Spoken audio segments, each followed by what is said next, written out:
اعوذ باللہ من الشیطان الرجیم بسم اللہ الرحمن الرحیم رب اشرح لی صدری ویسر لی امری واحلل عقدۃ من لسانی یفقہوا قولی۔ ریاض الصالحین دوسرا حصہ، سود کی سخت حرمت کا بیان۔ اللہ تعالیٰ فرماتے ہیں، وہ لوگ جو سود کھاتے ہیں قیامت والے دن اس شخص کی طرح کھڑے ہوں گے جس کو شیطان نے چھو کر بدحواس کر دیا ہو۔ یہ اس لیے کہ انہوں نے کہا کہ سود تو کاروبار ہی کی طرح ہے، حالانکہ اللہ نے کاروبار کو تو حلال کیا ہے اور سود کو حرام، پھر دونوں ایک کیسے ہو سکتے ہیں؟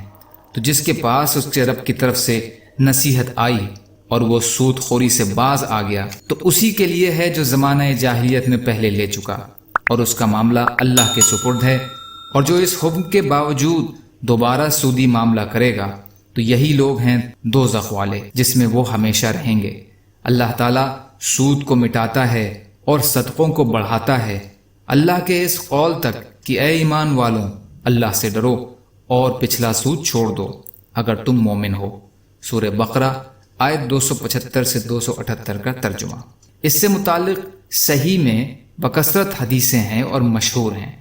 انہی میں سے حضرت ابو ہریرہ رضی اللہ تعالی عنہ کی یہ حدیث بھی ہے جو پہلے گزری ہے۔ حضرت ابن مسعود رضی اللہ تعالی عنہ روایت فرماتے ہیں کہ رسول کریم صلی اللہ علیہ وسلم نے سود کھانے والے اور کھلانے والے دونوں پر لعنت فرمائی ہے۔ مسلم اور ترمذی وغیرہ نے یہ اور روایت کیا ہے کہ سودی لین دین کے دونوں گواہوں اور اس کے کاتب یعنی لکھنے والے پر بھی لعنت فرمائی گئی ہے۔ فائدہ: کھانے کھلانے والے سے مراد لینے اور دینے والے ہیں۔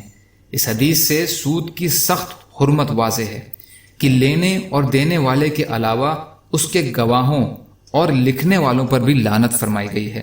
حالانکہ ان دونوں حضرات کا اس میں کوئی حصہ نہیں ہوتا، لیکن صرف ایک طرح کی مدد سے ہی ان کو بھی ملعون قرار دیا گیا ہے۔ یعنی سودی معاملے میں کسی قسم کی مدد بھی لعنت اور اللہ کے غصے کا سبب بن سکتی ہے۔ اس سختی کی وجہ یہ ہے کہ اسلام ایسا سماج تعمیر کرنا چاہتا ہے جس کی بنیاد ہمدردی اور قربانی پر ہو۔ کسی کو مال کی ضرورت ہو تو مال والے ضرورت مندوں کی ضرورت اللہ کی راہ میں اللہ کی رضا کے لیے پوری کر دیں یا پھر اچھے قرض کے طور پر دے دیں، جبکہ سود کی بنیاد اس کے برعکس ظلم پر مبنی ہے۔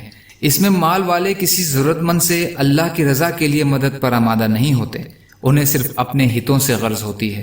غریب کے خون کا آخری قطرہ تک نچوڑ لینے کے باوجود ان کی حرص اور آگ میں کمی نہیں ہوتی۔ اسی لیے شریعت نے ہر قسم کے سود کو منع اور حرام کر دیا ہے، چاہے وہ ذاتی ضرورت پوری کرنے کے لیے دیے گئے یا تجارتی مقصد کے لیے حاصل کی گئی رقم پر ہو۔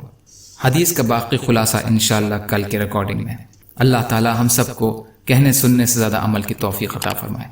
یا اللہ مظلوموں کی مدد فرمائیے، ہم سب کو اپنی استطاعت کے بقدر اپنا حق ادا کرنے والا بنائیے۔ سبحان اللہ و بحمدہ، سبحانک اللہم و بحمدک، اشہد ان لا الہ الا انت، استغفرک و اتوب الیک۔ سبحان ربک رب العزت عما یصفون والسلام علی المرسلین والحمد للہ رب العالمین برحمتک یا ارحم الراحمین۔ لا الہ الا اللہ محمد رسول اللہ، والسلام علیکم۔